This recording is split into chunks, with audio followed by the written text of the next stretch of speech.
নমস্কার বন্ধুরা, উপস্থিতির জন্য ধন্যবাদ। এক্সপ্লেন করতে চলেছি মারাশলি পর্ব 19। শুরুতেই প্রথমে দেখায় জেলাল নিজের জেলে এক জায়গায় বসে আকাশকুসুম অনেক কিছু ভেবে যাচ্ছে। থেকে কিছু দূরে দাঁড়িয়ে কিছু কয়েদিদের দল তাকে নিয়ে কথা বলছে। জেলালকে কথা বলা কয়েদিদের মধ্যে থেকে একজন বৃদ্ধ লোক বলে তাকে নিয়ে বেশি কথা বলতে হবে না। বুঝতে পারছে জেলাল হয়তো কোনো সমস্যার মধ্যে আছে, তাই সে নিজে গিয়ে তার সাথে কথা বলবে। তারপর সেই বৃদ্ধ লোকটি জেলালের কাছে গিয়ে তার সাথে কথা বলার জন্য কথা শুরু করে। বলে সেই ব্যক্তিটি জিজ্ঞেস করে মারাশলিকে প্রথম পরিচয় কি আর কোন থেকে তাদের সাথে এসছে। একটা কথাও বলেনি কারোর সাথে। সব মানুষকে উত্তেজিত করে এবং কথা বলতে বাধ্য করে, কিন্তু সে একেবারে উল্টো, সে একেবারে চুপ হয়ে গেছে। মারাশলি তার নাম বলে তার পরিচয় দেয়, তার থাকার জায়গাও বলে কাহামারা মারাশ। বলে বৃদ্ধ লোকটি জিজ্ঞেস করে জেলালকে যে সে আকাশের দিকে তাকিয়ে কি দেখছে। উত্তরে জেলাল বলে সে পাখি দেখছে, তার মেয়ের খুব পছন্দ। বলে বৃদ্ধ লোকটি জেলালকে জানায় বললে মনের বোঝা একটু কমে, তারা হয়তো জেলালের কিছু সমস্যাও সমাধান করতে পারে। জেলাল জানায় যে তার সমস্যা কেউ সলভ করতে পারবে বলে ব্যক্তিটি জানতে চায় তার উপর দোষ ছিল যে, অর্থাৎ জেলালের উপর দোষ ছিল যে সে দুজন মানুষকে গুলি করেছে। জেলাল জানায় সে ইনোসেন্ট, সে কিছুই করেনি, তার উপর অপবাদ দেওয়া হয়েছে। বলে ব্যক্তিটি জানতে চায় তাহলে আসল গল্পটা কি। জেলাল জানায় খুবই লং স্টোরি একটা।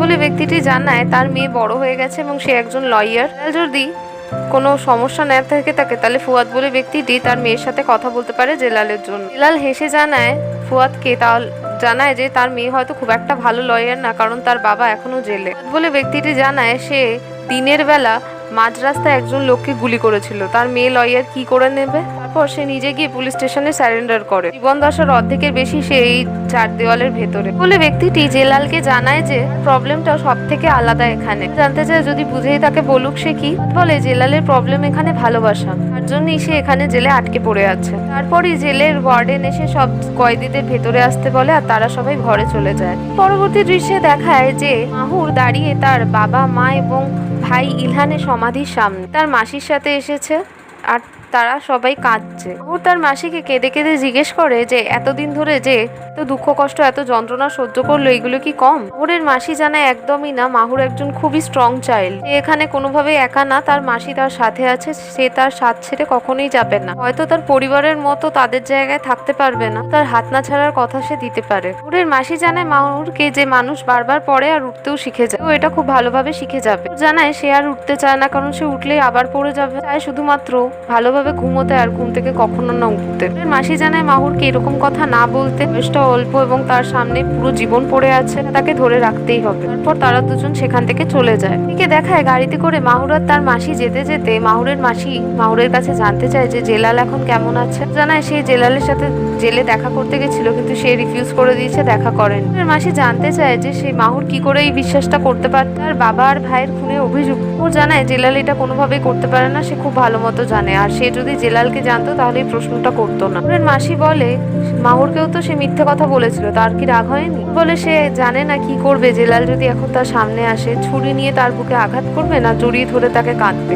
মাসি মাহুরকে বলে কিন্তু জেলাল যেই অভিযোগে অভিযুক্ত হয়েছে হয়তো সারা জীবন সে আর জেল থেকেই বেরোতে পারবে না, তখন সে কি করবে। বলে সে সত্যিই জানে না সে কি করবে, মন বা মস্তিষ্ক কাউকেই সে বুঝে উঠতে পারবে না। মাসির যদি কোনো উপায় জানা থাকে তাহলে সে তাকে বলতেই পারে। মাসি জানায় মাহুরকে খুব সুন্দর দেখতে, আর দুনিয়ায় মানুষের অভাব নেই ভালোবাসার, মাহুরকে এগোতেই হবে আস্তে ধীরে। দেখায় মাহুরের কাছে কল এসছে কোর্ট হাউস থেকে। অপর প্রান্তের ব্যক্তি জানায় যে ওকে একবার প্রসিকিউটর সাহেব ডেকে পাঠিয়েছে, সাথে তার কিছু কথাবার্তা বলার আছে। ব্যক্তিটির কাছে জানতে চায় কি কথাবার্তা বলার আছে তার। ব্যক্তিটি জানায় যে সেই বিষয়ে সে বলতে পারবে না, তাকে এসে দেখা করতে হবে, যদি সময় থেকে থাকে সে এখন চলে আসতে পারে, কারণ প্রসিকিউটর সাহেব এখন ফাঁকা আছেন। ও জানায় তাকে অপেক্ষা করতে বলতে সে কিছুক্ষণের মধ্যে উপস্থিত হচ্ছে। পরের দৃশ্য আবার দেখানো হয় জেলালের সাথে ফুয়াদ বসে জেলে চা খাচ্ছে আর কথা বলছে মাহুরের বিষয়। বলে ব্যক্তিটি জানায় জেলালের লাভ ইন্টারেস্ট মাহুরের নামটা খুবই সুন্দর, জানায় তাকে দেখতে আরো বেশি সুন্দর। বলে ব্যক্তিটি জেলালের কাছে জানতে চায় তাকে যখন অভিযুক্ত করা হয়েছে তাহলে সে ডিফেন্সে কিছু বলেনি কেন। জানায় পরিস্থিতি এমন ছিল যে ডিফেন্সে তার বললেও কেউ কিছু বিশ্বাস করতো না। ফুয়াদ বলে জেলালকে সে যদি বিশ্বাস করে থাকে তাকে, তাহলে সে তার সাথে সিক্রেট শেয়ার করতে পারে। জেলাল জানায় এখানে সবাই সিক্রেট ধরে রাখতে পারে, সেও পারবে।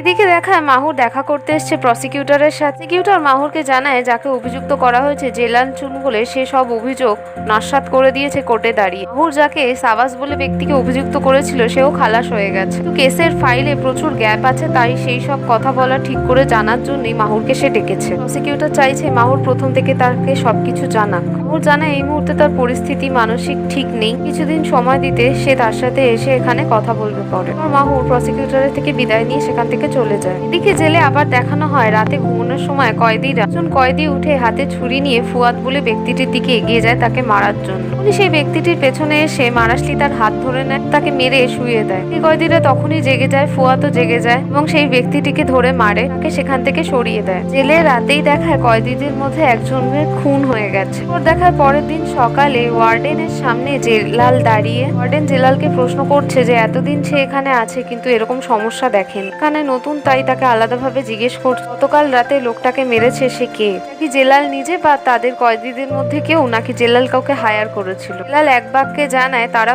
সেই লোকটা ভুল করেছিল, তারাও হয়তো কিছু ভুল বুঝছে। ওয়ার্ডেন রেগে মেগে জেলালকে বলে তার সামনে কি বাচ্চা দাঁড়িয়ে যে সে তাকে গল্প দিচ্ছে, ভোলানো তাও আবার। এটা সোজাসুজি জেলালকে বলে তাকে সত্যি করে নামটা দিতে, নাহলে সে তার জীবন জাহান্নুম করে দেবে। জেলাল কি একাকী কারাবাসে বাস করতে চায় সারা জীবন? জানায় ওয়ার্ডেনের যা ঠিক মনে হয় সে তাই করতে পারে, সে ঘটনার সময় সামনে ছিল না, সে কাউকে দেখেও নি। জানতে চায় জেলালের কাছে এটাই কি তার শেষ কথা। জেলাল জানায় হ্যাঁ।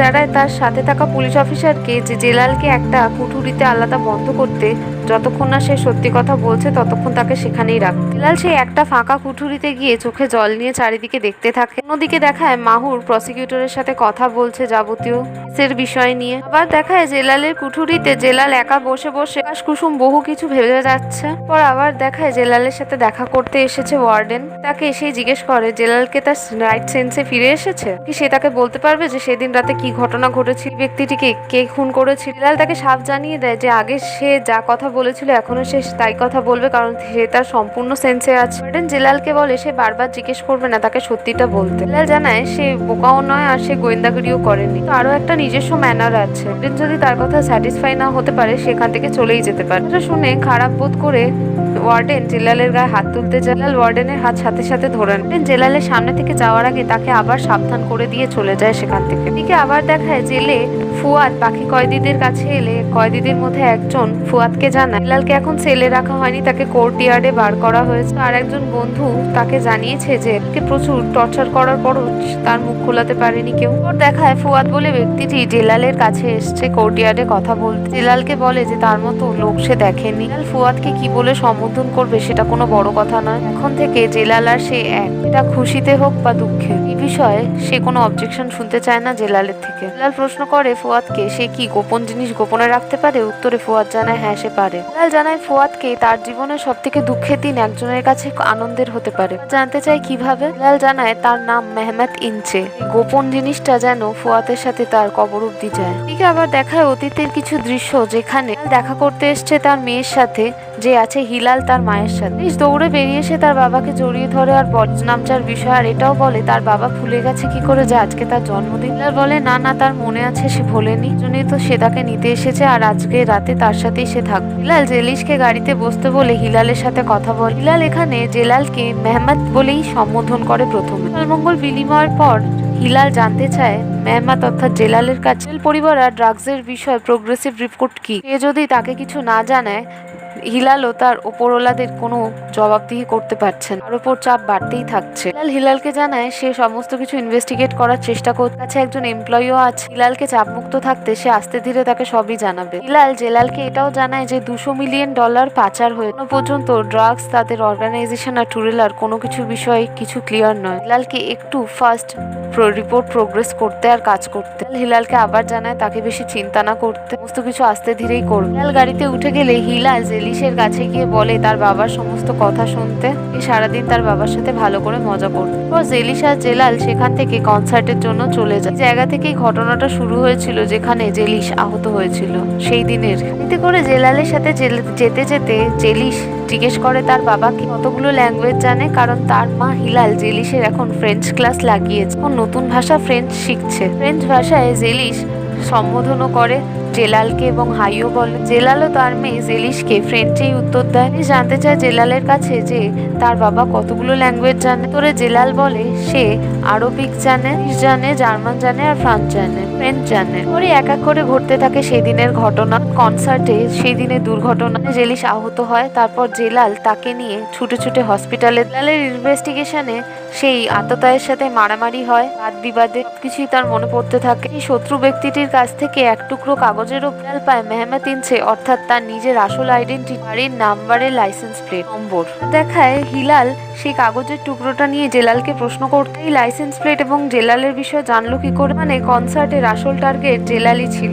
জানায় একদম সেটাই হয়েছে এবং দেখার জন্য জিনিসটাকে টেররিস্ট অ্যাটাকের মতো করেছে, এভাবে সাজিয়েছে এবং আশেপাশের লোকেদেরও মেরেছে। মনে হয় এটা একটা টেররিস্ট অ্যাটাক। হিলাল জানতে চায় জেলালের কাছে, তার মানে তাদের কাছে মেহমেত ইনছে অর্থাৎ জেলালের মুখ বা পরিচয় বিষয়ে কিছুই জানা নেই। জানায় না, শুধুমাত্র তাদের কাছে এই নাম্বারটুকুই আছে। জেলালের আসল পরিচয় বিষয়ে যারা জানে তারা সকলে মৃত এখন। হিলালকে বলে তাকে যে কাগজটা দেওয়া হয়েছে তার মধ্যে পাশে একটা লোগো আছে। দেখে বলে এটা থেকে কিছুই জানা জানে না সেভাবে। জেলালের মুখের দিকে তাকিয়ে হিলাল জানতে চায় জেলালের মাথায় কি কিছু চলছে। জেলাল জানায় হ্যাঁ, তার মাথায় একটা পরিকল্পনা চলছে। সেটা হলো যে মেহমেত ইনছে অর্থাৎ তার আসল আইডেন্টিটিকে হিলালকে মেরে ফেলতে হবে। এটা সকলকে জানিয়ে দিতে হবে যে মেহমেত ইনছে মারা গেছে অ্যাটাকে কনসার্টে। হিলাল একটা নতুন পরিচয় নেবে, তারপর টুরেল পরিবারে সে প্রবেশ করবে আস্তে ধীরে। তবে ছাড়া আর কোনোভাবে সে পথ দেখতে পাচ্ছে না।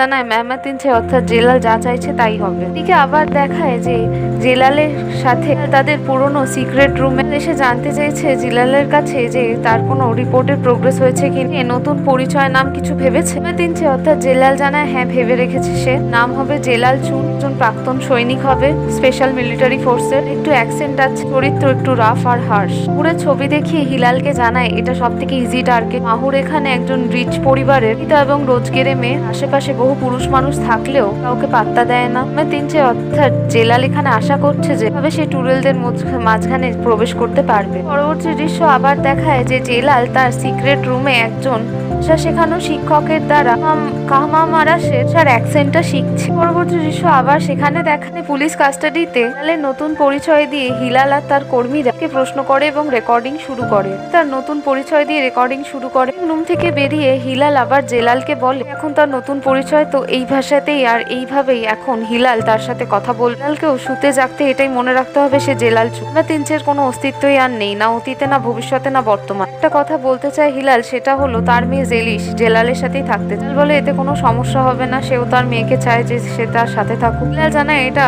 ক্ষতিকারক বা ডেঞ্জারাস হতে পারে জেলিশের জন্য। হিলাল জানায় তার বাবা তার সাথে যতক্ষণ আছে কিছু হবে না তার। হিলাল জানায় সে জেলালের উপর নজর রাখবে, তখনই তাকে বেতন দেবে অর্থাৎ জেলাল চুনকে বেতন দেবে যখন তার প্রয়োজন হবে। এভাবেই তারা দুজন এগ্রি করে। পরের দৃশ্য আবার দেখায় বর্তমানে, যেখানে ফুয়াদকে এই সমস্ত ঘটনার কথা জেলাল অর্থাৎ মেহমেত ইনছে জানিয়ে দিয়েছে। জেলালের কথা শুনে ফুয়াদ সাততম আকাশ থেকে পড়ে মাটিতে। বলে তার লাভ ইন্টারেস্ট অর্থাৎ মাহুরকে সে মিথ্যে কথা বলেছে, আর কতদিন এই মিথ্যেটা সে চালিয়ে যাবে, এই রোলটা প্লে করবে। ও তো মাহুরকে খুবই ভালোবাসে, মাহুরও তাকে ভালোবাসে। তার উচিত জেলালকে অর্থাৎ মেহমেত ইনছেকে সব সত্যিটা মাহুরকে জানিয়ে দিত। জেলাল জানায় যে এটা কোনোভাবেই সম্ভব না, কারণ প্রথম থেকেই সে মাহুরকে প্রচুর মিথ্যে কথা বলেছে। এখন বললেও সে অবিশ্বাসী করবে। আর জানতে চায় জেলালের কাছে যে দেশের জন্য তার কর্তব্য পালনই করছিল, তার মেয়ে আহত ছিল। ওকে বোঝালে একজন শিক্ষিতা বুদ্ধিমতী মেয়ে হিসেবে সে নিশ্চয়ই বুঝবে। জেলাল জানায় সে এরকম কোনো আশাই দেখছে না, তার মনে হয় সে জেলের পিছনেই মিথ্যে অপবাদ নিয়ে সারা জীবন পচে মরবে।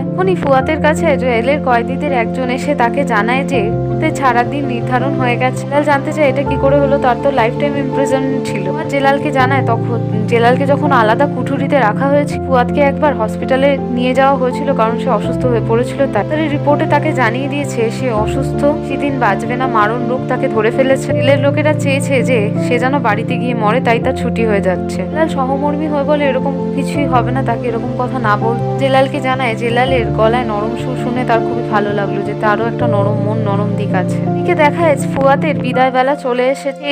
জেলে তার সাথে থাকা লোকেদের কয়েদিদের জড়িয়ে ধরছে এবং তাদের কাছ থেকে বিদায় নিচ্ছে এক এক করে। সবাইকে শেষ করে সে জেলালের কাছে এসে সামনে দাঁড়ায়। জেলালকে জানায় যে সে কোনো কথা শুনতে চায় না, কোনো অবজেকশন শুনবে না। সেখান থেকে বেরিয়ে যাওয়ার পর সে তার মেয়েকে এখানে পাঠাবে এবং তার মেয়ে জেলালের হয়ে কেস লড়বে। জেলাল যত তাড়াতাড়ি এখান থেকে বেরিয়ে যাবে অন্যদিকে না তাকিয়ে প্রথমে ফুয়াতের বাড়ি যাবে, তার সাথেই সে থাকবে। পর সে জেলালকে হাক করে কোনো কয়েদিদের কাছে গিয়ে বলে জেলালের কথা শুনে চলতে, কোনোদিন ডাবল ক্রস না করতে। জেলালকে সে তার সন্তানের মতো দেখেছে বলে সে জেলের কুঠুরি থেকে বাইরে বেরিয়ে যায়। পরের দৃশ্য এদিকে দেখায় যে ওর তার মাসি মিয়াতের সাথে তার বাড়িতেই থাকছে। সেখানে বেহিও কাজের লোক হিসেবে নিযুক্ত। বেহিয়ের মা নুরান দেখা করতে এসেছে মাহুর আর তাদের সাথে। প্রথমে এসে হামিদকে ধন্যবাদ জানাল। পরিবারের ব্যক্তিরা তারা আর বেঁচে নেই, কিন্তু মাহুরের মাসি তাদের দায়িত্ব নিয়েছে এবং তাদের অভুক্ত রাস্তায় ছেড়ে দেয়নি। মাহুরের মাসি হামিদ জানায় এটা তার মাইবাবুর পরিবারের আর দিদির পরিবারের তরফ থেকে তার উপর একটা দায়িত্ব কর্তব্যটা সে কোনোভাবে এড়িয়ে যেতে পারে না। তারপরই সেখানে ফোনে কথা বলতে বলতে মাহুর চলে আসে ওগাসের সাথে তার মা অর্থাৎ ফিরুজান সাত পরিবারের মহিলাদের নিয়ে কথা বলে। তাকে তার রোজনামচা আর পরিবারের মহিলাদের বিষয় জানায়। ওর তাকে মাহুর ওগাসকে জানায় তার সময় হলে সে নিশ্চয়ই তার সাথে দেখা করতে আসবে। মাহুরের মাসি হামিয়ে তো ওগাসকে গ্রিটিংস জানাতেও দিতে বলে মাহুরের থ্রু। মাহুরের ফোনে কথা শেষ হলে তার মাসি হামিদ জানায় চলো এবার ব্রেকফাস্ট করে নিতে। তার মাসি হামিদকে জানায় না তার এক জায়গায় একজনের সাথে দেখা করার আছে, তাই সে ব্রেকফাস্ট করতে পারবে না। যাওয়ার কথা শুনে বেহিয়ে তার সামনে এসে বলে তার সাথে তাকে ভিজিট করতে যেতে চায়, তাকে একটু সময় দিতে সে তৈরি হয়ে আসছে। মাহুরও এতে রাজি হয়ে যায়। এদিকে দৃশ্যে আবার দেখায় যে ফুয়াতের মেয়ে লয়ার দিলারা কারাগুজ দেখা করতে এসেছে জেলালের সাথে, যেমনটা বলে গেছিল ফুয়াদ। দুজনের কুশল মঙ্গল বিনিময় করে এবং জেলাল জানতে চায় ফুয়াতের স্বাস্থ্যের বিষয়। উত্তরে দিলারা জানায় যে সবই ঠিক আছে, কিন্তু তার বাবা কেমোথেরাপি করাতে চায় না। ফুয়াতের মেয়ে জেলালের সাথে দেখা করতে এসে তার থেকে সবকিছু ইনফরমেশন জানতে চায়, বলে যে তাকে সবকিছু প্রথম থেকে জানাতে হবে, তার আগের জব এবং ইন্টেলিজেন্সের হয়ে কাজ করাই হোক না কেন। তারা এখানে জেলালের থেকে একটা কথা জানতে চায় যে সে যদি ইন্টেলিজেন্সের হয়ে কাজ করে থাকে তাহলে তাকে তারা বাঁচাতে এলো না কেন। উত্তরে জেলাল জানায় যে সে আর তাদের সাথে আর কোনোভাবেই কাজ করছে না, তাই তারা এগিয়ে আসেনি। দিলারার সাথে সহমত হয় এবং তাকে জানায় যে তাকে সমস্ত রকমের সাহায্য করবে। তাকে জানিয়ে দেয় সময় হয়তো 1 বছরেরও বেশি লাগতে হবে, তাই ধৈর্য ধরে তাকে তার সাথে সহযোগিতা করতে থাকতে হবে। পরবর্তী দৃশ্যে এদিকে আবার দেখাতে থাকে যে মাহুর দেখা করতে গেছে তার বড় ভাই নিজায়েতের সাথে, যে বেঁচে গেছে। তার সেই সুইসাইড অ্যাটেম্পের চেষ্টা এত ঘটে যাওয়া দুর্ঘটনার টেনশন মানসিক ভারসাম্য হারিয়ে ফেলেছে, নষ্ট করে দিয়েছে। এখন মেন্টাল অ্যাসাইলেমে আছে। একা বসে বসে হ্যালো হ্যালো বলে যাচ্ছে কারুর রেসপন্স পাওয়ার জন্য। শেষে সে বলে কেউ কথা বলছে না। সেখানে উপস্থিত হয় মাহুর আর বেহিয়ে নিজায়েতকে সাথে নিয়ে গিয়ে একটা চেয়ারে বেঞ্চে বসে কথা বলার জন্য। মাহুর নিজায়েতের পাশে বসে তার কাছে জানতে চায় সে কেমন আছে। নিজায়েত তাকে জানায় জায়গাটা খুব সুন্দর আর সে খুব ভালো আছে। এখানে বড় বড় গাছ আছে, ফুল আছে, স্থির হাওয়া বয় যাতে সে নিঃশ্বাস নিতে পারে। সে আবার হ্যালো হ্যালো বলা শুরু করে। ও নিজায়েতের হাতে একটা বই উপহার দিয়ে বলে দেখতে তার জন্য কি এনেছে। নিজায়েত বইটা উপহার পেয়ে খুবই খুশি হয়। এটাকে নিজের বসার জায়গার নিচে লুকিয়ে রেখে বলে এখানে কোনোভাবেই অ্যালাউ নয় বই পড়ার ক্ষেত্রে। তারা তাকে না করেছে। ভাবে ডাক্তাররা এখানে বোধহয় পাগল। ওরকে বলে সে নিশ্চয়ই জিনিসটা লুকিয়ে এনেছে। এরপর বলে নিজায়েতের জন্য একটা সারপ্রাইজ আছে, তাকে দেখতে যে কে তার সাথে এসছে। বেহিয়ে নিজায়েতের সামনে আসে। নিজায়েত খুব খুশি হয় তাকে দেখবো। তাদের দুজনকে একটু একা ছেড়ে দিয়ে পাশের বেঞ্চে গিয়ে বসে। আর নিজায়েত দুজনের কুশল বিনিময় করে। বেহিয়ে নিজায়েতের কাছে জানতে চায় সে কেমন আছে। নিজায়েত জানে জায়গাটা খুব সুন্দর, তাই সে খুব ভালো আছে। এখানে খুব ইমোশনাল হয়ে পড়ে। সে তাকে বলতে থাকে নিজায়েতের জন্য সে সারা জীবন অপেক্ষা করতে থাকবে, সারা জীবন তাকেই ভালোবাসবে, আর বেহিয়ের ভালোবাসা নিজায়েতকে ঠিকই সুস্থ করে দেবে। দিনরাত এই প্রার্থনাই করে উপরওয়ালার কাছে। বেহিয়ে নিজের কাছে নিজায়েতের হাত নিয়ে কথাগুলো বললে নিজায়েত হঠাৎ করে প্যানিক হয়ে যায়। থেকে হাত ছড়িয়ে নিয়ে বলতে থাকে সে ভালোবাসাই এমন একটা জিনিস যা প্রত্যেকটা মানুষই চায়। সে আবার হ্যালো হ্যালো বলতে থাকে। তার দিকে নিজের মন ঘোরানোর জন্য তাকে বারবার ডাকতে থাকলে নিজায়েত আরো প্যানিক হয়ে যায়। বেহিয়েকে অবস্থা বুঝে সেখান থেকে নিয়ে বেরিয়ে যায় আর নিজায়েতকে বলে যায় তারা আসছে, আবার পরে তার সাথে দেখা করতে আসবে। তাদের সাথে দেখা করে আস্তে আস্তে বেহিয়ে কেঁদে কেঁদে বলে মাহুরকে এভাবে নিজায়েতকে কোনোভাবেই দেখতে পাচ্ছে না। ঠিক হবে কি করে ঠিক হবে, ডাক্তার তো কি বলছে কিছুই বুঝতে পারছি না। বলে সব ঠিক হয়ে যাবে, শুধু তার বড় ভাই নিজায়েতের একটু সময়ের প্রয়োজন। তার বলেছে তারও সময় লাগবে। তাদের এখানে ধৈর্য ধরা ছাড়া আর আশা ধরে রাখা ছাড়া কোনো উপায় নেই। এ জানায় নিজায়েতের জন্য সে সারা জীবন অপেক্ষা করতে রাজি আছে। কি যদি এরকম হয় সে নিজে পাগল হয়ে মেন্টাল অ্যাসাইলামে চলে আসবে নিজায়েতের কাছে। একটু সামান্য হেসে বলে বোকার মতো কথা বলতে না ধৈর্য ধরতে আর মাথা ঠান্ডা রাখতে। বারবার দেখা করতে আসবে তাদের ভাইয়ের সাথে। কেঁদে কেঁদেই মাহুরের কাছে জানতে চায় নিজায়েত কি সত্যি এরকম বাজে কাজ করতে পারে যে বিষয়ে তাকে অভিযুক্ত করা হয়েছে। বেহিয়েকে ঠকানোর মতো, তার ডিয়ার বেহিয়েকে ঠকানোর মতো কাজ। কথা বলতে বেহিয়ে এই কথাটা বিশ্বাসই করেন। মাহুর বেহিয়েকে জানিয়ে দেয় এসব বিষয়ে এখন কোনো কথা বলতে না। ভাই একজন আদ্যপ্রান্ত ভালো মানুষ, প্রথম থেকে সে এটাই জানে। এটা এখনো পর্যন্ত সে বিশ্বাস করে। শুধুমাত্র কিছু খারাপ জিনিসের মধ্যে পড়ে গেছিল এবং হারিয়ে গেছিল এবং সেই সব জিনিস তার নিজেরও অনেক ক্ষতি করেছে। পর তারা অ্যাসাইলেম থেকে দুজনে চলে যায়। পরবর্তী দৃশ্য আবার দেখানো হয় যে ফুয়াতের কন্যা দিলারা থেকে জেলালের সাথে দেখা করে বেরোনোর সময় নিজের গাড়িতে গিয়ে উঠে ফাইল দেখতে পায় জেলাল চুনের নাম। সেটা ভালো করে প্রথমে গাড়ির বাইরে বেরিয়ে এসে সে আশেপাশে দেখার চেষ্টা করে যে কেউ দাঁড়িয়ে আছে কিদিকে। দূর থেকে দাঁড়িয়ে গাড়িতে বসে একজোড়া চোখ তাকে দেখতে থাকে। সেটা আর কেউ না, police officer Hilal. Lawyer Dilara গাড়ি করে সেখান থেকে চলে গেলে হিলালও চলে যায়। ফাইলটা দিলারার কাছে পৌঁছে গেছে। পরবর্তী দৃশ্য দেখানো হয় যেখানে ফুয়াদ তার মেয়ে দিলারাকে নিয়ে বাগানে বসে চা খাচ্ছে। দিলারার কাছে জানতে চায় তো জেলাল কিভাবে বাইরে আসবে। দিলারা জানায় সামনে 2 মাসের মধ্যে কোর্টের হিয়ারিং আছে। সমস্ত রকম ভাবে কদিন ধরে চেষ্টা করেছে কিন্তু সেরকম কোনো এভিডেন্স পায়নি। দিলাল যে ওয়ার্ক করতো ইন্টেলিজেন্সের হয়ে এটুকু যথেষ্ট নয়। ছাড়িয়ে আনার জন্য একটু ওল্ড স্কুল নীতি ভাবতে হবে। বলে তার মানে একজনকে সাজাতে হবে যে গিয়ে জেলালের অপোজিটে দাঁড়িয়ে কনফেস করতে যে খুনগুলো সে করেছে। তাই জানায় সে তার বেস্ট চিন্তা করছে, বেস্ট করার কাজ করার চেষ্টা করছে। বাকিটা তার বাবার হাতে, কারণ সেই চাইছে জেলাল চুন বাইরে বেরিয়ে আসুক। পরে দৃশ্য আবার দেখানো হতে থাকে যেখানে অনেকদিন বাদে মাহুর এসেছে তার কাজের জায়গায়। সেই 10 মাস ধরে আরো ভালোভাবে কাজ করার চেষ্টা করছে। তার স্টুডিওতে এসে সবাইকে সুপ্রভাত জানায় আর তার বান্ধবী ইচেমকেও। বান্ধবী ইচেম তাকে বলে যে পাবলিক প্রসিকিউটর যে আছে তাকে খুব পছন্দ করে, তার জন্য তার পছন্দের ফুলও পাঠিয়ে। তারা সেই বিষয় নিয়ে কথা বলছিল, হাসাহাসি করছিল। আর সেই মুহূর্তে পাবলিক প্রসিকিউটরের কল আসে মাহুরের ফোন। পাবলিক প্রসিকিউটর মাহুরকে কল করে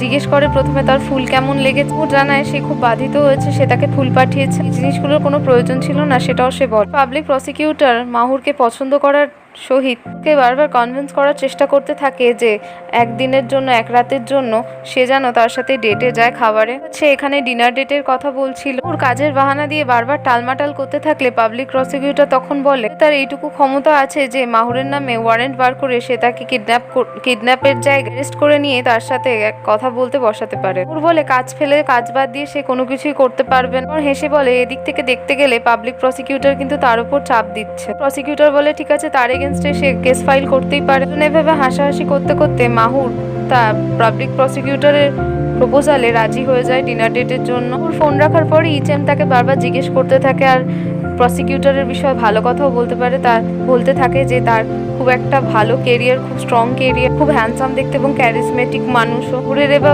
উচিত জেলালকে ভুলে গিয়ে পাবলিক প্রসিকিউটরের সাথে এগোনো। সাফ জানিয়ে দেয় সে ডিনার ডেটে যেতে রাজি ঠিকই, কিন্তু সে কোনোভাবেই জেলালের থেকে বেরোতে পারবে না, তার ক্ষমতার বাইরে। ইচেম জানতে চায় তাহলে জেলাল এতদিন তার সাথে দেখা করেনি কেন, সে তো এতবার দেখা করতে গেছিল জেলে তার সাথে। ও জানায় জেলাল কোনোভাবেই চায়নি মাহুরকে আপসেট দেখতে, বারবার কাঁদতে দেখতে, তাই সে তাকে বারণ করে দিয়েছিল যাতে না যায়। বলে পাবলিক প্রসিকিউটরের উপর তার এখন বেশি মনোযোগ দেওয়া উচিত।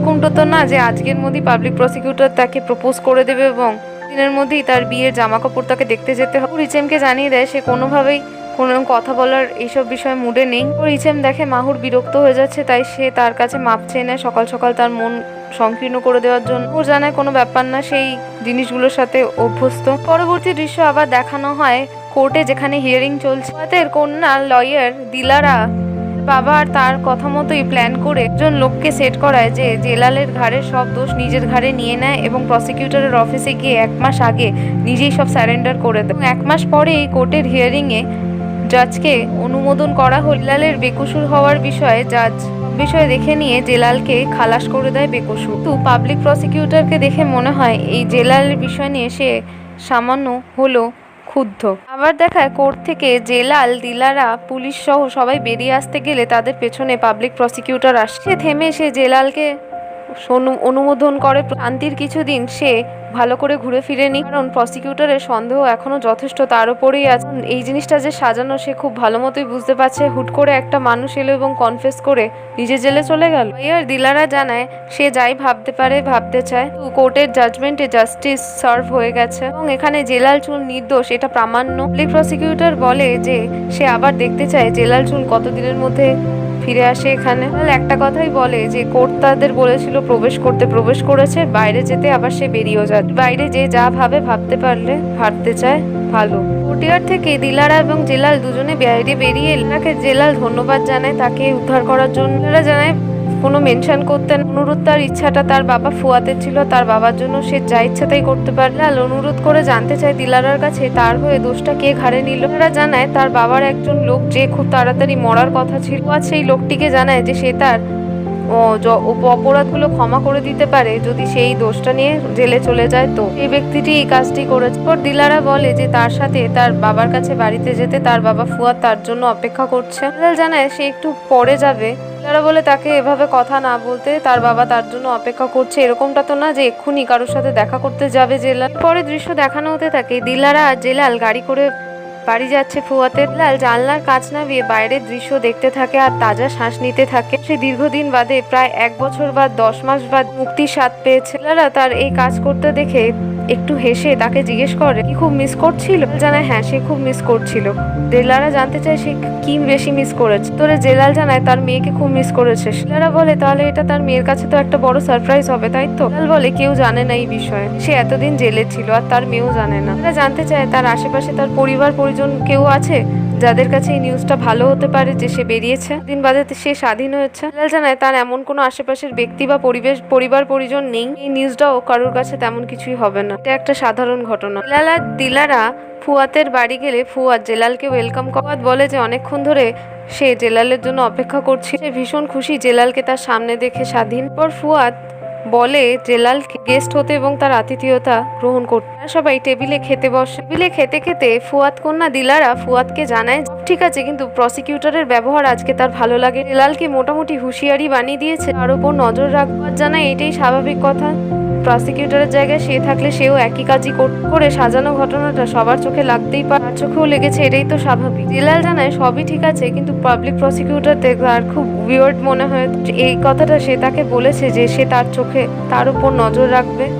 তারা জানায় যে প্রসিকিউটর বা অন্য কোনো জায়গা থেকে যদি জেলালের কল আসে তাহলে যেন সে দিলারাকে ছাড়া আর না যায়, তারও কথাটা গ্রহণ করে। এদিকে দৃশ্যে আবার দেখানো হতে থাকে গাড়ি করে সাবাস আর সুয়াদ যেতে যেতে কথা বলতে থাকে। সাবাসকে জানিয়ে দিয়েছে যে মারাশলি বেকসুর খালাস হয়ে জেল থেকে বেরিয়ে গেছে। সাবাস জানতে চায় সুয়াতের কাছে এটা কি করে সম্ভব হলো। মারাশলির তো বেরোনোর কোনো কথাই নেই, তার বিরুদ্ধে তার সত্যতা প্রমাণ করার মতো কোনো প্রমাণই নেই। জানায় একজন লয়ার আছে এবং প্রসিকিউটর আছে, তাদের জন্য এই জিনিসটা সম্ভব হয়েছে। তো এটাও জানতে চায় যে এরপর সাবাস কি করবে। বলে একদিকে প্রসিকিউটর একদিকে জেলাল, কেউ কি তাকে একটু শান্তিতে থাকতে দেবে না। বলে একজন প্রসিকিউটর আছে 1 বছরের বেশি হলো সাবাস আর তাদের বিষয়ে ফাইল নিয়ে চর্চা করছে, তাড়াতাড়ি হয়তো তাদের দরজায় সে এসে উপস্থিত হতে পারে। বলে কি সাবাস মিস্টার সাবাস কি এবারও প্রসিকিউটরকে সরানোর প্ল্যান করবে। বাস বিরক্তি নিঃশ্বাস ছেড়ে বলে সে এখন আপাতত কিছু জানে না। তাকে স্কার্প ডিলারের কাছে নিয়ে যেতে সে তাকে টাকা দেবে এবং কিছু ব্যবস্থা করার চেষ্টা করবে প্রথমে। পরবর্তী দৃশ্য আবার দেখানো হয় ফুয়াতের বাড়িতে, যেখানে বাগানে বসে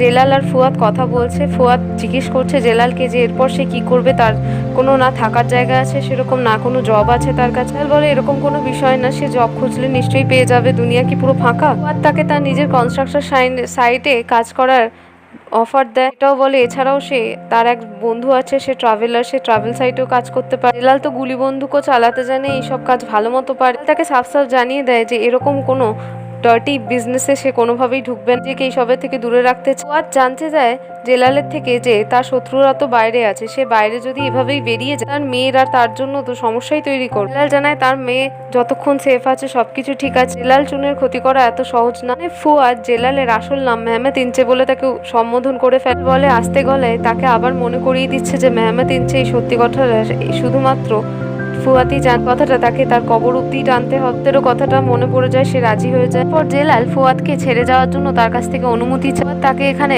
একটা গাড়ির চাবি অর্থাৎ গাড়ি এবং একটা ফোন দিয়ে সাহায্য করে, বলে রাখে প্রয়োজন হলে নিশ্চয়ই তাকে কল করতে। এই জেলালের ফোনে কল করে নেবে। জানায় ফুয়াদকে বেশি চিন্তা না করতে, সবকিছু শেষ হওয়ার আগে পর্যন্ত সে মরতেও পারবে না, শেষটা দাঁড়িয়ে দেখতেই হবে এবং সবকিছু শেষে সে তার মেয়েকে নিয়ে চলে যাবে। পরবর্তী দৃশ্য দেখায় সিকিউরিটি টোলগা গুজারাকে ধমকির নোট দেওয়া হয়েছে তার গাড়িতে সাঁটিয়ে। উইন্ডশিল্ড থেকে সেই নোটটা নিয়ে সে পড়ে দেখতে ধমকি এবং হুঁশিয়ার বাণী দেওয়া তার প্রাণনাশও হতে পারে এই কেসের পেছনে সেই সব বিষয় লেখা। সিকিউরিটি পুরোটা পড়ে নিয়ে একটু হাসে এবং অবহেলার ভঙ্গিতে তাকে টুকরো টুকরো করে ফেলে দিয়ে সেখান থেকে চলে যায়। পরবর্তী দৃশ্য দেখায় জেলাল দেখা করতে গেছে তার মেয়ে জেলিশ এবং তার প্রাক্তন স্ত্রী হিলালের সাথে। কাছে তার মেয়ে জেলিশ আছে। হিলালের অ্যাপার্টমেন্টে পৌঁছেই জেলাল রিং করলে হিলাল দরজা খুলেই জেলালকে তার আসল নাম মেহমেদ ইনচে বলে সম্বোধন করে। হিলাল জানায় যে সে ছাড়া পেয়ে গেছে। হিলাল বলে যে সে জানতো সে এখানে আজকেই আসবে, বিষয়ে সে আগেই খবর পেয়েছিল। হিলাল জানতে চায় হিলালের কাছে যে জেলিশ কেমন আছে। হিলাল জানায় জেলিশ খুব ভালো আছে, তার জন্য তার কাছে একটা সারপ্রাইজও আছে। যেহেতু তার মেয়ের সাথে দেখা করতে এসেছে তাই জেলিশের কাছেও আজকেই দিনটা ভালো, খুব সারপ্রাইজের। সে তা আগে বলে রাখতে চাইছে যে জেলিশকে জানিয়েছিল তার বাবা অ্যাব্রডে গেছিল কাজের জন্য। পরই হিলাল জেলালকে তার ঘরে আসার অনুমতি দেয়। হিলালকে ড্রয়িং রুমে অপেক্ষা করতে বলে হিলাল তার মেয়ে জেলিশকে ডাকতে যায়। ঘরে গিয়ে হিলাল তার মেয়ে জেলিশকে বলে দেয় যে তার বাবা চলে এসছে, সে চাইলে দেখা করতেই পারে। খুশিতে আত্মহারা হয়ে তার মায়ের সাথে বাইরে যায় তার বাবার সাথে দেখা করতে। হিলালকে দেখা মাত্রই জেলিশ বাবা বলে সম্বোধন করে এবং ছুটে দৌড়ে গিয়ে তার বাবাকে জড়িয়ে ধরে। হিলাল বুঝতে পারে যে হিলাল কোন সারপ্রাইজের কথা বলছে। হিলাল তার মেয়েকে কথা বলতে দেখে খুবই খুশি হয়ে যায়, তাকে জড়িয়ে ধরে, তাকে স্নেহের পরশ। বাবা মেয়ে দুজনেই আবেশে চলে আসে। এতদিন বাদে দেখা হওয়ার পর আবেগপ্রবণ হয়ে পড়ে। জেলিশ কেঁদে কেঁদে জিজ্ঞেস করে তার বাবাকে এতদিন কোথায় ছিল। উত্তরে জেলাল বলে সে বিদেশে ছিল ডিউটির জন্য। জানায় তাকে যেন তার বাবা আর কোনোদিন ছেড়ে না যায়। উত্তরে জেলাল বলে সে কোনোদিন আর এটা করবে না। দেখায় হিলালের অ্যাপার্টমেন্টে হিলাল, জেলাল আর জেলিশ বসে কথা বলছে। ক্রমাগত প্রশ্ন করে যাচ্ছে তার বাবাকে, তিনি কি তার একবারও তার বাবার কথা তার মেয়ের কথা মনে পড়েনি? একবারও তার সাথে কথা কেন বলেনি, কেন খোঁজ নেয়নি? তাকে জানায় বিদেশে তার কাজের প্রচুর চাপ ছিল তাই সে করে উঠতে পারে। জানায় সে যে কথা বলতে পারছে এটা তার মায়ের জন্য, যে ডক্টর তার চেক আপ করেছে এবং একটার পর একটা থেরাপি করিয়ে তাকে ঠিক করিয়ে খুব ভালো মানুষ। জানায় জেলিশের চিকিৎসার জন্য 1 মাস মা আর মেয়ে দুজনে জার্মানিতেও ছিল। হিলালের কিছু পরিচিত লোকেরা সেই ভালো ডাক্তারের খোঁজ খবর দিয়েছিল। এরপর এক ভালো ডাক্তারের থেকে চিকিৎসা করিয়ে জেলিশ কথা বলতে পেরেছে। এটাই তাদের কাছে অনেক বড় ব্যাপার। জানায় হ্যাঁ একদম, এই কথাটাই সব থেকে বড় কথা, বাকি জিনিসগুলো তার কাছে কিছুই ম্যাটার করে না। জেলিশ তার বাবা জেলালের কাছে জানতে চায় আজকের রাতটা অন্তত তার সাথে থেকে যেতে না করতেন। বলে এখানে যদি সে থাকে তার মায়ের অর্থাৎ হিলালের অসুবিধা হতে। জানায় তার বাবা যদি অর্থাৎ জেলাল যদি চায় তাহলে এখানে থাকতে তার কোনো অসুবিধা হবে না, চাইলে সে থাকতেই পারে। জেলাল জেলিশকে কিছুক্ষণের জন্য ঘরে যেতে বললে জেলিশ চলে যাওয়ার পর জেলালকে হিলাল জানায় যে হিলালের জীবনে এখন একজন কেউ আছে। বিষয় নিশ্চয়ই জেলিশ জানে না এখনো পর্যন্ত। জেলিশের সামনে সে হ্যাঁ বললে ঠিকই হিলাল চাইবে যাতে জেলাল হিলালের বাড়িতে না থাকে। জানায় একদম ঠিক কথা, সে কোনোভাবে থাকবেও না। হিলালের থেকে হিলাল কোনো রকমের সাহায্য নিতেও না করে। হিলাল তাকে অফার করার পরও টাকা বা ঘর বাড়ি কিছু যাবতীয়। হিলাল চলে যাওয়ার সময় জেলিশকে জড়িয়ে ধরে প্রথমে আদর করে বিদায় নেয় তার থেকে। তখনই জেলালের ফোনে ফুয়াতের ফোন আসে। হিলালের মুখ থেকে ফুয়াতের কথাটা শুনে একটু অবাক হয়ে হিলাল তাকায় তার দিকে। হিলাল জেলিশকে ঘরে রেখে আসতে যায়। হিলালের অ্যাপার্টমেন্টের বাইরে বেরিয়ে গেলে হিলাল বারবার তাকে শুনলাম নিয়ে সম্বোধন করে এবং তাকে বলে থামতে। অপারেশন ওভার হয়ে গেল। হিলাল জানায় কোনোভাবেই হয়নি, কারণ জেলিশের আততায়ীরা এখনো বাইরে আছে, তাদের কোনোভাবেই শাস্তি না দিয়ে জেলাল চুন থেকে নিবৃত্তি পাবে না। হিলাল বলে জেলালকে জেল থেকে বার করার জন্য হিলাল কি করেছে তার কোনো ধারণাই নেই। হিলাল শুধুমাত্র এটা করেছে যাতে সে তার মেয়েকে ভালোভাবে দেখতে পায়, যে তার মেয়ে সুস্থ হয়ে গেছে। কথা না শুনে চলে যেতে গেলে হিলাল তাকে মারাশলি বলে সম্বোধন। আবার দেখায় যে টোলগা দেখা করতে গেছে মাহুরের বাড়িতে। প্রথমে গিয়ে দরজায় টোকা দিলে বেহিয়ে দরজা খোলে। টোলগা বেহিয়ের কাছে জানতে চাইলে মাহুরের কথা বেহিয়ে জানায় যে মাহুর এখনো বাড়ি আসেনি। পর মাহুরের মাসি টোলগার সামনে এসে দাঁড়ায়, তার সাথে কথা বলে। সিকিউরিটি সাহেব আর মাহুরের মাসি দুজনকে গ্রিট করে। প্রথমে মাহুরের মাসি জানতে চায় যে সে এই কেস নিয়ে ইন্টারেস্টেড, তার মানে সে তাদের সাহায্য করবে, তাই তো? সিকিউরিটি টোলগা জানায় হ্যাঁ সে সেই চেষ্টাই করছে এবং সেই কাজেই নিয়োজিত আছে এখন। মাহুরের মাসি জেলালের বিষয়ে জানতে চাইলে টোলগা জানিয়ে দেয় যে আজকে সকালেই সে মুক্তি পেয়ে গেছে কোর্টের মাধ্যমে। মাহুরের মাসি কথাটা শুনে টোলগাকে রিকোয়েস্ট করে এই বিষয়টা যেন মাহুরকে সে এখন না বলে। মাহুর যদি এই কথাটা জানতে পারে তাহলে সে আবার সবকিছু ছেড়ে দিয়ে জেলালের পেছনে পড়ে যাবে। টোলগা জানায় মাহুরের মাসিকে সে যা চাইছে সেরকমই হবে। তখনই টোলগার ফোনে মাহুর কল করে জানিয়ে দেয় যে সে তার শুট অনেক টাইম লাগবে, সে তার সাথে ডিনারে অন্য সময় চলে যাবে। টোলগাও রাজি হয়ে যায়। পর মাহুরের মাসির থেকে বিদায় নিয়ে টোলগা সেখান থেকে চলে যায়। পরবর্তী দৃশ্য আবার দেখানো হয় মাহুরের স্টুডিওতে। সে স্টুডিও থেকে বেরোনোর সময় হঠাৎ তার গাড়ির চাবি খুঁজতে থাকে। ইচেমকে দেখতে বলে, তাই ইচেম খুঁজতে যায়। তখনই মাহুর জেলালের একটা ছবি খুঁজে পায়। মাহুর জেলালের ছবি দেখে বলতে শুরু করে মনে মনে জেলাল চিরকাল তার জন্য স্ট্রেঞ্জারই থাকবে। এই কথাটা সে জেলালকে অনেক আগেই বলেছিল, তবুও তার মন মানে না। সে তাকে অনেক মিথ্যে কথা বলেছে। এত কিছুর পরও সে জেলালকে কোনোভাবেই ভুলতে পারছে না। ইচেম চলে এলে ইচেম বলে তাকে দেখে জেলালের তোলা ছবিটা খুব সুন্দর, আর সে নিশ্চয়ই অন্যমনস্ক ছিল তখনই তুলেছে। জানায় হ্যাঁ। এটা দেখে মাহুর বলে ইচেমকে এটা তো একটা সাইনও হতে পারে যে মাহুরের টোলগার দিকে যাওয়া উচিত না। ইচেম জানায় তার কাজ আর জীবন বেশিরভাগ সময় স্টুডিওতে, ছবি খুঁজে পাওয়াকে সে সবকিছুর সাথে গুলিয়ে ফেলতে পারে না এভাবে। সে মাহুরের কাছে অনেকবার তাদের দুজনের গল্প শুনেছে, পরেও প্রয়োজন হলে সে শুনতে রাজি আছে। এখন তার ফিরে যাওয়া উচিত। মাহুর বেরিয়ে স্টুডিওর পার্কিং লটে এলে সেখান থেকে সাদিক তাকে তুলে নেয়। পার্কিং লটে গাড়িতে বসেছিল জেলাল। মাহুরকে দেখে প্রথমে বেরোতে গেলেও থেমে যায়। মাহুরের গাড়ি সাদিকের সাথে ফলো করে জেলাল তাদের পেছন। রেস্টুরেন্টের ভেতরে গিয়ে টোলগার জন্য অপেক্ষা করতে থাকলে সে হঠাৎ করে দেখতে পায় জেলালের এক ঝলক। বাইরে থেকে মাহুরকে দেখেই ঢুকতে থাকে রেস্টুরেন্টের ভেতর। সেটা কনফার্ম হওয়ার জন্য উঠে দেখতে গেলে তখনই তার পেছনে টোলগা চলে আসে। তাকে জিজ্ঞেস করে কি সে কি তার জন্য অপেক্ষা করছিল। উত্তরে মাহুর তাকে ওয়েলকাম জানায়। পুরো টোলগা দুজনকে গ্রিটিংস করে প্রথমে, কিন্তু তখনই সেই দৃশ্যটা পেছন থেকে দাঁড়িয়ে দেখে নেয় জেলাল। পরে সে ছটপটিয়ে রেস্টুরেন্টের ভেতর থেকে বেরিয়ে নিজের গাড়িতে গিয়ে বসে এবং স্টিয়ারিং এর মধ্যে যথেচ্ছভাবে নিজের হাত অনেকবার বাড়ে। হাত মেরে মেরে নিজের কি রাগটাকে শান্ত করার চেষ্টা করে। রেস্টুরেন্টের ভেতরে আবার দেখায় যে মাহুর টোলগাকে বলছে যে প্রত্যেকবার দেখা করার সময় তার জন্য ফুল আনতে হবে, সত্যি কোনো প্রয়োজনীয়তা নেই। টোলগা মাহুরকে জানায় ঠিক আছে, সে যদি তার সারপ্রাইজ পছন্দ না করে সে আর করবে না। জানায় সে এরকম কথা কখনোই বলেনি, সে বলেছে কোনো প্রয়োজনীয়তা নেই সেরকম। টোলগা বলে মাহুরকে সে বুঝতে পারে যে টোলগার এরকম খোলাভাবে অনুভূতি প্রকাশ করা মাহুরকে একটু আনকমফোর্টেবল করে দেয়, এতে সত্যিটা কখনোই লুকিয়ে যায় না। বলে সেরকম কোনো কথা নয়, সে এটুকু মনে করে যে সে এত কমপ্লিমেন্টস হয়তো ডিজার্ভ করে না। দুর্গা বলে এরকম কোনো ব্যাপারই না, সে নিজের সাথে খুবই ইনজাস্টিস করবে। সে সত্যি খুব সুন্দর দেখতেও এবং মন থেকেও। সে এত কিছুর মধ্যে এত সমস্যার মধ্যে দিয়ে যাওয়ার পর এখনো স্ট্রং দাঁড়িয়ে আছে। ভিকটিম ছাড়াই পেয়ে যাক না কেন, সে আসল দোষী হয়ে থাক না কেন। সে মুখ ফসকে জেলালের কথা বলে ফেলে। জানতে চায় টোলগার কাছে যে সে কি বলতে চাইছে, কথা কি তার থেকে কিছু লোকাচ্ছে। তার জানার মতো তো জেলাল এখনো জেলেই আছে। জানায় হ্যাঁ সে জেলেই আছে, বিষয়টা হয়তো সে অর্থাৎ জেলাল একা খুনটা করেনি, তাকে কি আরো কেউ সাহায্য করেছে। নতুন জিনিস নিত্য নৈমিত্য সামনে আসছে। টোলগা কোনো রকমে নিজেকে সাপোর্ট দিয়ে মাহুরের থেকে বাঁচিয়ে নেয় জেলালের বিষয় লোকানোর বিষয়। দেখায় অপরিচিত দুটো লোক গাড়ি করে এসে মাহুরের রেস্টুরেন্টের সামনে পার্কিং লটে গাড়ি দাঁড় করিয়ে তারা জানলা দিয়ে পুরো টোলগাকে রেস্টুরেন্টের ভেতরে বসা একবার উকিয়ে দিয়ে দেখে। তারপর সেই ব্যক্তিটি গাড়িতে ফিরে গিয়ে সাওয়াসকে কল করে বিষয়টা জানিয়ে তাকে জানায় যা প্রয়োজনীয় তা করতে। সমস্ত ঘটনাগুলো পার্কিং লটে দাঁড়িয়ে বসে বসে দেখে নেয় জেলাল। রেস্টুরেন্টে বসে মাহুর টোলগার সাথে কথা বলতে থাকে। মাহুর বারবার বলতে থাকে কিছু হওয়া এগুলো হয়তো তার জীবনের একটা সাইন ছিল, যে সে যেই জীবনটা বাঁচছিল সেটা হয়তো তার জন্য ঠিক ছিল না, তাই ব্যালেন্সের জন্য এই সাফারেন্সটা প্রয়োজন ছিল। জানা তাকে এইসব জিনিস না ভাবতে, কারণ যা ঘটেছে তার জীবনে তার মধ্যে তার কোনো ফল্ট নেই। খারাপ মানুষ কিছু খারাপ কাজ করেছে আর সেই সবের সার্ফার মাহুর আর তার পরিবার করেছে। তাকে এইসব জিনিস ভাবা বন্ধ করা উচিত। পরের দৃশ্য দেখায় মাহুর আর টোলগা থেকে খাওয়া দাওয়া শেষে বেরিয়ে আসলো। মাহুরকে অফার দেয় তার বাড়িতে ছেড়ে দেওয়ার জন্য, তাতে রাজি হয়ে যায়। দুজন মিলে টোলগার গাড়ির দিকে যেতে গেলে সাবাসের দুজন আততায়ী গাড়িতে অপেক্ষা করছিল। তারা দুজন গাড়ি থেকে নেমে টুকটাক করে মাহুরকে মারতে দৃশ্যটা দেখে নিয়ে টোলগাকে সাবধান করে। এখনই অপেক্ষারত জেলাল গাড়ি চালিয়ে রাশ ড্রাইভিং করে বন্দুক বার করে সাবাসের দুজন আততায়ীকে খুন করে দেয়। এটা পাস করে গেলে মাহুর এক ঝলক দেখতে পায়, আর তাতে সে আস্তে গলায় বলে জেলাল। নিজের বন্দুক বার করে সে দুজন পড়ে থাকা আততায়ীর দিকে এগিয়ে নিঃশ্বাস চেক করে, দেখে তারা মারা গেছে। কোনটা অনুমান করে সাথে সাথে সাহায্যের জন্য পুলিশকে জানিয়ে দেয় যে অ্যাম্বুলেন্স আর সাহায্য নিয়ে আসতে। সে মাহুরের কাছে গিয়ে জানতে চায় সে ঠিক আছে। উল্টে টোলগার কাছে জানতে চায় যে তাদের বাঁচিয়ে চলে গেল গাড়ি চালিয়ে এক্ষুনি সে কে।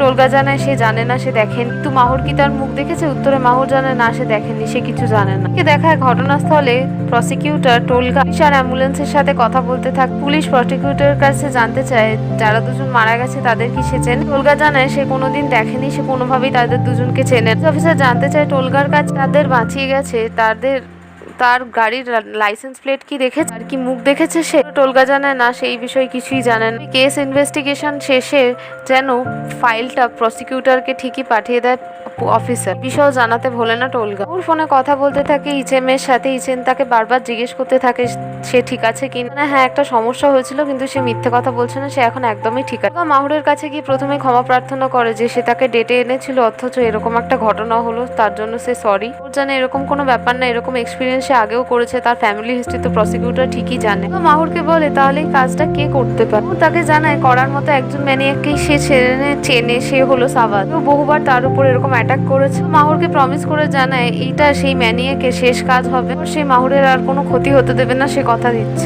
টোলগা মাহুরকে সাথে নিয়ে তার বাড়ি পৌঁছে দেয়। পরের দৃশ্য আবার দেখায় যে জেলাল ফিরে গেছে ফুয়াতের বাড়িতে।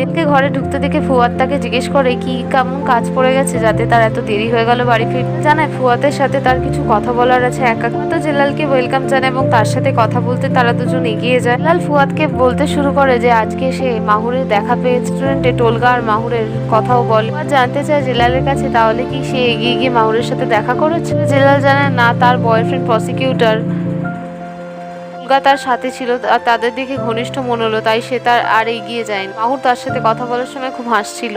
হেসে বলে এতে খারাপ কি আছে, মেয়েটা কি হাসতেও পারবে না। তারপর জানায় যে সেখানে যে দুর্ঘটনা ঘটে গেছে সেই বিষয়ে জিজ্ঞেস করে এই কাজটা কে করতে পারে। জানায় একজনই ম্যানিয়াক এখন উপস্থিত আছে যে এই কাজটা করতে পারে, আর সেটা হলো সাবাস। মেহমাত অর্থাৎ জেলালকে সাথে নিয়ে যায়। ফুয়াদ তার নিজের এবং দেখালের পছন্দের কার তার পার্কিং এ আছে। খুশি হয়ে জানতে চায় যে তার গাড়ি কোথা থেকে পেয়েছে। ফুয়াদ জানায় জেলালকে তাকে কি সে ঠুনকো মনে করেছে, তারও বড় হাত পা আছে। ফুয়াদের একজন পরিচিত মানুষ গাড়িটাকে খুঁজে পেয়েছে। স্ক্র্যাচেস আর খারাপ অবস্থা ছিল কিন্তু রিপেয়ার করা হয়ে গেছে। জানায় একদম নতুন আর আগের মতো সুন্দর লাগছে তার গাড়ি। আসলি বলে ফুয়াদকে যে গাড়িটা তো আসলির মেহমেতের না, তাহলে কি হবে। ফুয়াদ গাড়ির চাবি মারাশলিকে দিয়ে বলে যে গাড়িটা শুধুমাত্র তার সামনে দাঁড়িয়ে থাকা ব্যক্তি আইডেন্টিটি যাই হোক সেটা তাকে চুজ করতে হবে, তাকে সিদ্ধান্ত নিতে হবে, একটু ভেবেচিন্তে নিশ্চয়ই, কারণ বিষয়টা এখানে ভালোবাসা। পর জেলাল চাবি নিয়ে গাড়িতে বসে গাড়ি করে বেরিয়ে যায়। দেখায় মাহুর তার মাসি হামিয়াতের সাথে ঘরে কথা বলে যাচ্ছে। বলা ভালো দুর্ঘটনার বিষয়ে হামিয়াতকে জানালে হামিয়াত তার উপর চিৎকার চেঁচামেচি করে যাচ্ছে, বলে যাচ্ছে যে তার যদি কিছু একটা হয়ে যেত তাহলে সে টোলগাকে কোনোভাবেই ছেড়ে দিত। টোলগার এখানে দায়িত্ব ছিল মাহুরকে দেখভাল করে রাখার, দায়িত্ব সহকারে তাকে বাইরে নিয়ে গেছিল। জানায় বাড়াবাড়ি কিছু হয়নি, এটাই অনেক ভালো জিনিস হয়েছে। তার খেয়াল রেখেছে, এটা একদম ঠিক কথা। তার মাসিকে সে শান্তও হতে বলে। মাসি হামিয়াতের কাছে হামিয়াত জানতে চাইলে মাহুরের কাছে যে কে তাদের বাঁচিয়েছে সে কি দেখেছে, উত্তরে মাহুর বলে না, সে দেখেনি কোনোভাবেই। এখানে মাহুরের মাসি হামিয়াত টোলগার কথা পারে যে মাহুরের সামনে তাকে পছন্দ করে, তাই তার পেছনে আছে এবং এত সাহায্য করছে। সাফ সাফ জানিয়ে দেয় যে সে একজন ভালো প্রসিকিউটর, তার কাজে ভালো। বন্ধু হিসেবে সে তার সাথে দেখা করেছে, কথা বলেছে। জিনিসটা খুব ভালোভাবে টোলগাকে সে বারবার বলেও দিয়ে করছে যে টোলগা জিনিসটা বুঝেছে। উত্তরে হামিয়াত জানায় টোলগা বোঝার চেষ্টা এই জন্যই করছে কারণ সে মাহুরকে ভালোবাসে। ও জানে এত তাড়াতাড়ি সে এত কিছু জিনিস থেকে মুভ অন কোনোভাবেই করতে পারবে না। মাহুরের মাসি হামিয়াত মাহুরকে বলে যে তাকে পাস থেকে বেরোতেই হবে আর ফিউচারের কথা চিন্তা করতে হবে। তার মধ্যে খারাপ কি আছে, সে একজন কেরিয়ার ওরিয়েন্টেড লোক, দেখতে সুন্দর এবং ভালো কাজও করে। ওকে চুপ থাকতে দেখে হামিয়াত বলে তাকে ইগনোর না করতে, তার কথা শুনতে। উত্তরে মাহুর বলে সে তার সব কথাই শুনছে কিন্তু সে এত টায়ার্ড যে তার ঘুম পাচ্ছে, সে ঘুমোতে চাইছে। তখন মাহুরের মাসি তাকে ঘরে যাওয়ার অনুমতি দিয়ে দেয়। মাহুর নিজের ঘরে চলে যায়। ও নিজের ঘরে গিয়ে বিছানার উপর বসে খানিকক্ষণ মারাশলির কথা ভাবে এবং তারপর চেঞ্জ করতে চলে যায়। মারাশলিরও একই অবস্থা হয়, সে কার ড্রাইভ করতে করতে মাহুরের সাথে কথা কল্পনা করতে থাকে। মাহুর কাস্টাডিতে তার সাথে দেখা করতে আসতো, বারবার ফিরিয়ে দিত মাহুরকে। মাঝখানে যেসব কথা হয়েছে সেই সব কথা সে ভাবতে থাকে। জল নিয়ে মুখে এক চিলতে হাসি নিয়ে হাসতে থাকে। পরবর্তী দৃশ্য দেখা আবার পরের দিন মেন্টাল অ্যাসাইলেমে, যেখানে বাগানে হাঁটতে হাঁটতে লেখকদের জীবনী, তাদের জন্মসাল, মৃত্যুসাল এবং উনি স্থানকাল পাত্র গল্পের বিষয় নিজে থেকে আওড়ে যাচ্ছে। সেখানে উপস্থিত হয় মারাশলি, তার সাথে দেখা করতে। মারাশলি এসে নিজায়েতকে গ্রিটিং করলে সে প্রথমে শুনে বলে ও বাবা, আবার সে আওয়াজ শুনতে পেয়েছি। মারাশলি আবার নিজায়েতকে গ্রিটিং করে তাকে ডাকলে নাম বললে নিজায়েত তখন মারাশলির কাছে গিয়ে তাকে জড়িয়ে ধরে। একবার সে গিয়ে বেঞ্চে চুপ করে বসে পড়ে। নিজায়েতকে প্রশ্ন করতে থাকলে মাহুর আর তার বিষয় জানায়। মাহুর এখানে প্রায় তার সাথে দেখা করতে আসে ফ্রম সাবাস বলে কাউকে ভালোবাসে। সেটাকে শুধরে দিয়ে বলে সে ফ্রম মারাশ অর্থাৎ মারাশলিকে ভালোবাসে, সাবাসকে না। বলে না, তার মনে আছে সাবাসকে। জানায় মারাশলিকে মাহুর তাকে খুব ভালোবাসে। জানায় হ্যাঁ, সেও মাহুরকে খুবই ভালোবাসে কিন্তু এখন নিজের মাথাটাকে শান্ত করতে এবং তাকে একটা ইনফরমেশন দিতে। টেররিস্ট অ্যাটাক হয়েছিল কনসার্টে, এইসব বিষয়ের জন্য নিজায়েতকে কে কল করতো অর্থাৎ তার মাথার উপর কে আছে। নিজায়েত বলে এরকম পাগল মানুষদের সাথে সে কোনো কাজ করে না, তার কোনো সম্পর্ক নেই। একজন স্ক্র্যাপ ডিলার। জানতে চায় সে স্ক্র্যাপ ডিলার বললো, তাই তো, সেই ব্যক্তিটি কোথায় থাকে। নিজায়েত হেসে জানায় মারাশলিকে যে জেলালকে খুঁজতে হবে না, জেলালকে সে খুঁজে নেবে। এবার থেকে মারাশলি যখন তার সাথে দেখা করতে আসবে যেন ফাঁকা হাতে না আসে, তার জন্য বই আনে। সাথে এটাও বলতে থাকে যে বেশি বই পড়া ভালো না, মাথা খারাপ হয়ে যায়। জেলাল তাকে জানায় যে সে আশা করছে যে এখানে আর কোনোভাবেই আসবেন। যে তাকে জানায় স্ক্রাপ ডিলার তাকে খুঁজে বের করবে, অর্থাৎ মারাশলিকে। দেখা যাক সে এখানে ফিরে আসে কিনা বলে একটু হাসতে থাকে। এদিকে একটা ডাম্প ইয়ার্ডের মতো জায়গা দেখায় যেখানে পুরনো লোহা লস্করের জিনিসের লোডিং এবং ডাম্পিং হচ্ছে। সেখানে অনেক লোক কাজ করছে। এখানেই একটা জায়গায় একটা ঘরের ভেতর থেকে একটা লোক এসে একজন স্যুট পরা লোকের সামনে বসে। স্যুট পরা ব্যক্তিটির সাথে ঘরের ভেতর থেকে বেরিয়ে আসা ব্যক্তিটির কথা হতে থাকে। সে এখানে স্কার্প ডিলারের সাথে সেই স্যুট পরা ব্যক্তিটি টাকা নিয়ে, পার্সেন্টেজ নিয়ে কিছু কথা হতে থাকে, কিছু সমস্যা নিয়ে কথা হতে থাকে। ডিলার তাকে খুব ভালো মতো জানায় যে তাকে তার টাকা ঠিক মতো দিতেই হবে, যদি না দেয় তাহলে সে বিপদেই পড়বে। উনি স্ক্রাপ ডিলারকে ভেতরে এসে স্ক্রাপ ডিলারের একজন লোক জানায় যে সাবাস তার সাথে দেখা করতে এসেছে। এই ব্যক্তিটি বলতে আসে যে সাবাস চলে এসছে। তার কথা শুনে স্ক্রাপ ডিলার তার সাথেই বেরিয়ে যায় এবং স্যুট পরা ব্যক্তিটিকে বলে যায় তার জন্য অপেক্ষা করতে এখানে। স্ক্রাপ ডিলার সাবাসের সামনে গিয়ে তাকে ওয়েলকাম জানায়। সাবাস তাকে অর্থাৎ স্ক্রাপ ডিলারকে নিজের গাড়ির একটা বাক্সের মধ্যে থেকে অনেক টাকা দেখায় এবং জিজ্ঞেস করে তার মধ্যে কত অ্যামাউন্ট আছে। ডিলার জানায় 10 থেকে 11 মিলিয়ন তো হবেই। বলে তাকে ঠিক করে গেস করতে উত্তরে স্ক্রাপ ডিলার বলে এটা তার কাজ, সে কি পাগল, সে যথেষ্ট ঠিক বলছে। সে সাবাসকে নিজের ঘরে নিয়ে গিয়ে বসায় স্যুট পরা লোকটির সামনে কথা বলার জন্য। স্ক্রাপ ডিলার এখানে সাবাসকে প্রশ্ন করতে থাকে আগের মাসে সে কত টাকা এনেছিল যাবতীয়। সাবাসও তার উত্তর দিতে থাকে। আর সামনে বসে থাকা ব্যক্তি স্যুট পরা আপোকে কি স্ক্রাপ ডিলার সাবাসের কাছে জানতে চায় তারা একে অপরকে কি চেনে। তারা একই ফিল্ডের সবাই, দুজন চাইলে পরিচয় করে নিতেই পারে কারণ একই ফিল্ডে সাহায্যের প্রয়োজন হয়। বলে সেই ব্যক্তিটি স্ক্রাপ ডিলারকে আবার বলতে থাকে সে অন্য জায়গায় যেতে পছন্দ করবে কারণ 10% তার কাজের অনেক বেশি মনে হচ্ছে। তার জানা এটা কি ছেলে খেলা হচ্ছে, সেই জিনিসটাকে কি ছেলে খেলা মনে করছে, যে তাকে বড় করলো, তৈরি করলো, তাকে সে এখন পিঠ দেখিয়ে চলে যেতে চাইছে বলে ব্যক্তিটি জানায় তবুও এটা তার কাছে অনেক বেশি মনে হচ্ছে। স্ক্রাপ ডিলার এখানে সাবাসকে অনুরোধ করে যে আপুর মুখ কি সে বন্ধ করতে পারবে, এর জন্য তার থেকে সে কোনো কাটস অফ নেবে না। সাবাস এখানে নিজের রিভলভার বের করে ব্যক্তিটির মাথায় গুলি চালিয়ে দেয়, তাকে শান্ত করে দেয়। সামনে বসে স্ক্রাপ ডিলার সাবাসকে বলতে থাকে যে প্রফেশনাল ফিল্ডের নানা রকমের কাজ সে কত টাকা, অর্থাৎ সাবাস তাকে কত টাকা দিয়েছে এই মাসে, আগের মাসে সব মিলে। ওমের টোগেজের বিষয়েও কিছু কথাবার্তা বলা। আসলে ওমের টোগেজের ছেলে আর স্ক্রাপ ডিলার হলো ওমের টোগেজের মিথ্যে বিষয়টা ওমের টোগেজ নিজেও জানতো। স্ক্রাপ ডিলার সাবাসের কাছ থেকে তার স্কিনের অসুখের বিষয়ে জানতে চায়, সে কি সূর্যে বেরোতে পারে কিনা। নিজেও কিছু মেডিকেশন সাজেস্ট করে, বলে যে তার পিম্পল হয়েছিল এবং সে মেডিকেশন অ্যাপ্লাই করায় ঠিক হয়ে গেছে। স্ক্রাপ ডিলার জানতে চায় সাবাসের কাছ থেকে যে মারাশলি এখনো জেলে আছে, তো সে যদি বেরিয়ে আসে তাহলে সাবাসের উচিত সেই বিষয়টার দিকে ভালোভাবে নজর দিক। সাবাস এখানে জানিয়ে দেয় যে মারাশলি ছাড়া পেয়ে গেছে। স্ক্রাপ ডিলার জানতে চায় এটা কি করে সম্ভব হলো। উত্তরে সাবাস জানায় যে সে এখনো ডিটেলে ইনভেস্টিগেশন করছে, এটুকু জেনেছে যে তার উপরে দায় অন্য একজন তার নিজের ঘাড়ে নিয়ে নিয়েছে। তারপর বিদায় নিয়ে সাবাস স্ক্রাপ ডিলারের কাছ থেকে চলে যায়। পরবর্তী দৃশ্য আবার দেখায় মাহুরের মাসির বাড়ির বাগানে দাঁড়িয়ে মাহুর চোখ বন্ধ করে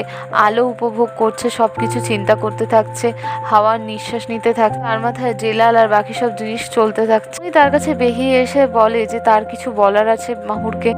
বলে যে হ্যাঁ, বেহির যা বলার তাকে বলতেই পারে, সংকোচে। বেহিয়ে বলে মাহুরকে সে বুঝতে পারছে যে জেলালকে সে কতটা ভালোবাসে, যে জেলালকে দেখতে পেয়েছিল সেই বিষয় নিয়ে ভাবছে এখন সে। ওর জানায় সেটা হয়তো তার মনের ভুল ছিল, এরকম হয়তো কিছু জিনিসই ছিল। তাকে জানিয়ে দেয় এখানে যে টোলগা তার আন্টিকে বলেছে জেলালে ছাড়া পাওয়ার বিষয়। সকলেই মাহুরের থেকে বিষয়টা চেপে গেছে। বেহিয়ে নিজের কানে সেই সময় সেই জায়গাতেই উপস্থিত ছিল এবং শুনতে পেয়েছে। পরে ছুটে মাহুর ঘর থেকে বেরোতে গেলে তখনই তার মাসি হামিয়ের তার সামনে চলে আসে আর জিজ্ঞেস করে সকাল সকাল সে কোথায় যাচ্ছে। উত্তরে মাহুর জানায় সে টোলগার কাছে যাচ্ছে, তার সাথে কিছু প্রশ্ন বোঝাপড়া আছে, তার গুরুত্বপূর্ণ জিনিস টোলগা তার থেকে কেন লুকিয়ে গেছে সেই বিষয়টা সে জানতে চায়। মাসি হামিয়ার জানতে চায় কি হয়েছে। উত্তরে মাহুর জানায় যে জেলাল জেল থেকে বেরিয়ে এসছে এই বিষয়ে টোলগা তাকে জানায়। মাহুরের মাসি মাহুরকে আবার বলতে থাকে এই লোকটার পেছনে ঘুরে ফিরে সে নিজেকেই বরবাদ করছে। লোকটা তাকে দুঃখ, কষ্ট, হতাশা ছাড়া কিছু দেয়। মাহুর জানায় যাই হয়ে থাক সে লোকটাকে ভীষণ ভালোবাসে, ভরসা করে এবং বিশ্বাস করে। সে টোলগার সাথে দেখা করতে যাচ্ছে, সে জানতে চাইবে যে সে তাকে মিথ্যে কথা কেন বলেছিল। চলে যেতে গেলে তার মাসি তাকে বলে ওঠে কারণ টোলগাকে প্রসিকিউটরকে মাসি হামিয়েতি বারণ করেছিল, তাই। ধরে মাহুর তার মাসিকে ওয়েল ডান জানিয়ে সেখান থেকে বেরিয়ে যায়। দেখায় জেলাল গাড়ি করে ফিরছে, তখনই তাকে ফুয়াদ কল করে জানতে চায় সে কোথায় আছে আর কি করেছে এতক্ষণ। জেলাল নিজায়াতের সাথে দেখা হওয়া আর সব কথাবার্তা তাকে জানায় যে তার মানসিক স্থিতি ঠিক নেই, সে মানসিক ভারসাম্য হারিয়ে ফেলেছে, কি বলছে কি করছে কিছুই তার খেয়ালে নেই। সে স্ক্রাব ডিলার বলে একজনের কথা উল্লেখ করেছে যে তাদের মাথা হয়তো হতে পারে। কথাটা শুনে বলে স্ক্রাব ডিলার? উত্তরে জেলাল বলে সে কি তাকে চেনে, তার নাম জানে? ফুয়াদ জেলালকে জানায় তার বাড়িতে চলে আসছে, তারা তার সামনে একসাথে কথা বলতে পারে। জেলাল জানায় সে আসছে কিছুক্ষণের মধ্যে। এদিকে দেখায় মাহুর দেখা করতে গেছে প্রসিকিউটর টোলগার সাথে। তার সাথে দেখা করেই জানতে চায় সে তার থেকে সত্যিটা কেন লুকিয়েছে, তাকে মিথ্যে কথা কেন বলেছে। জেলাল চুনের বিষয়ে যে সে এখনো জেলের মধ্যে আছে সে তো বেরিয়ে গেছে। কথাটা শুনে জানতে চায় এটা কি তার মাসি তাকে জানিয়েছে। ওর বলে এটা কোনো ম্যাটার করে না কে জানিয়েছে কি হয়েছে, সে তার থেকে সত্যিটা কেন লুকিয়েছে সেটা তাকে আগে উত্তর দিক। টোলগা বলে মাহুরের মানসিক স্থিতি ঠিক ছিল না, সে কিছুদিনের মধ্যেই এত কষ্ট সহ্য করেছে, তাই সে তাকে এই কথাটা জানিয়ে আর আপসেট করতে চায়। জানতে চায় জেলাল কখন ছাড়া পেয়েছে, কখন বেরিয়েছে। টোলগা জানায় কিছুদিন আগেই বেরিয়েছে। টোলগা থেকে জানতে চায় কে করেছে, অর্থাৎ কে বাঁচিয়েছে লয়ার।